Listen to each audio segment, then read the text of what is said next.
এবার আমরা এই কম্প্রেসর দিয়ে প্রেসার দিচ্ছি এই এসিতে।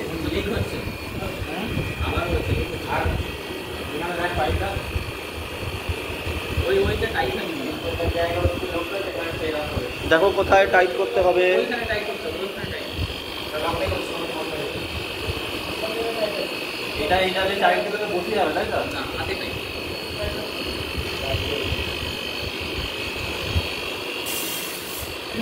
প্রেসার দিলে আমাদের এই পুরো সিস্টেমে কোথায় লিক আছে সেটা ধরা যাবে।